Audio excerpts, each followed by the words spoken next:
High guys, आजको मेरो lunch म आज लन्च गर्दैछु है।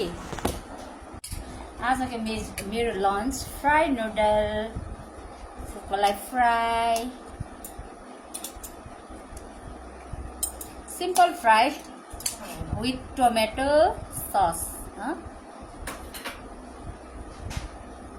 अघि फ्राई गरेको पनि मैले लगाउनु रहेछ, भिडियो बनाउनै भुलेँ के।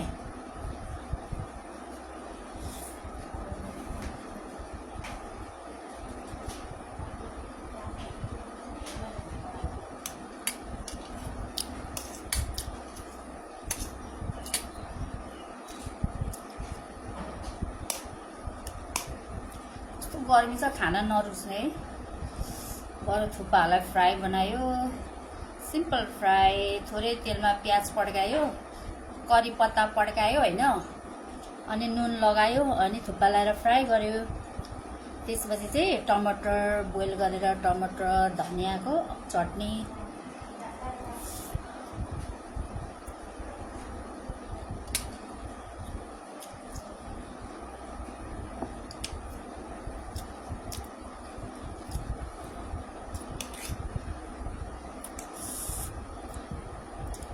हाम्रो नेपालीको सिम्पल खाना हो नि त है। बच्चामा पनि म धेरै थुक्पा खान्थ्यौँ, थुक्पा झोलवाले थुक्पा। अनि पहिला हामी सानो हुँदाखेरि चाहिँ छाप्री होटेल थियो है, छाप्री होटेल पर राँगाको आन्द्रा भुँडीसँग थुक्पा पाइन्थ्यो, झोलवाले थुक्पा यस्तो मिठो हुन्थ्यो।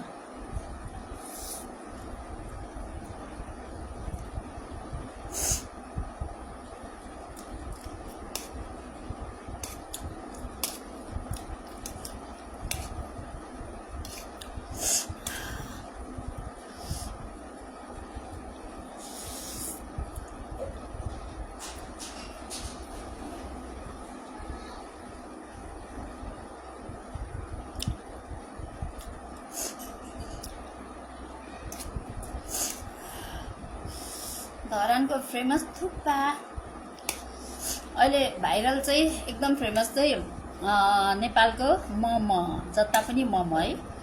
तर इन्डियामा चाहिँ मोमो खाएर एउटा फ्यामिली मर अरे क्या।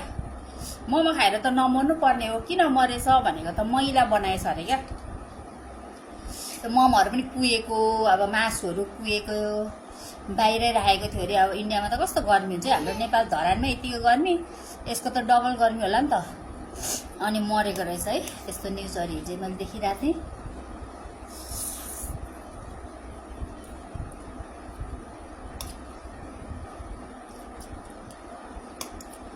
मैले यो न्युज पनि देखिरहेको छु, सायद हाम्रो नेपालीहरू प्रायः देखिरहेको होला। इन्डियामा चाहिँ त्यो रिपब्लिक भारत के भन्ने त्यो मिडिया रहेछ नि, च्यानल रिपब्लिक भारत च्यानल, त्यहाँ चाहिँ राजा ल्याउँदैछ नेपालमा, राजा अब हिन्दूवादी खडा गर्छ भन्दै रहेछ क्या। कट्टर हिन्दूवादी कट्टर मुस्लिम भन्छ त्यो इन्डियामा। अनि कति झगडा हुन्छ है, अस्ति पनि 25-26 जना मारो, हिन्दू होस् कि क्रिस्चियन होस् कि भन्दै आतंकवादीहरूले मारो। कहिले पनि त्यसरी कट्टर हुनुहुन्न नि त, सबैले आफ्नो आफ्नो धर्म मान्ने हो नि होइन।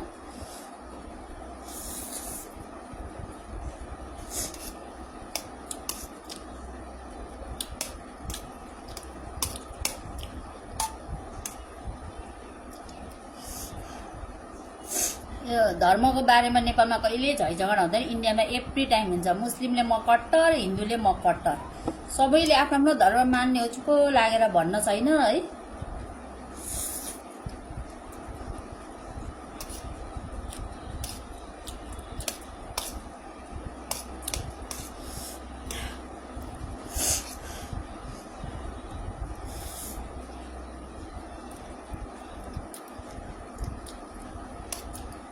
नेपालमा मतलबै छैन, इन्डियालाई पो अझै उ रहेछ क्या।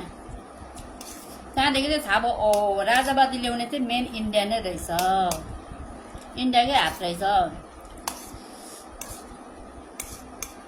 मास्ने पनि इन्डियाकै हात हुन्छ, अनि उसलाई ल्याउन पनि उसकै हात हुन्छ। नेपाल त नेपालीहरू हो नि।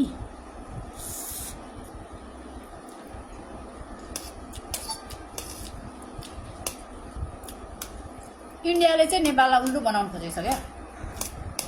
त्यहीँको त्यहीँ चाहिँ इन्डिया नेपाललाई रेल दिँदैन। नेपाल गरिब भयो भने त त्यसलाई जहिले तहिले ढोक्छ नि त। त्यसलाई ढोकेर जिउ जिउ जिउ जिउ गरोस् भनेर त्यो इन्डियाले त्यस्तो गरेको हो नि।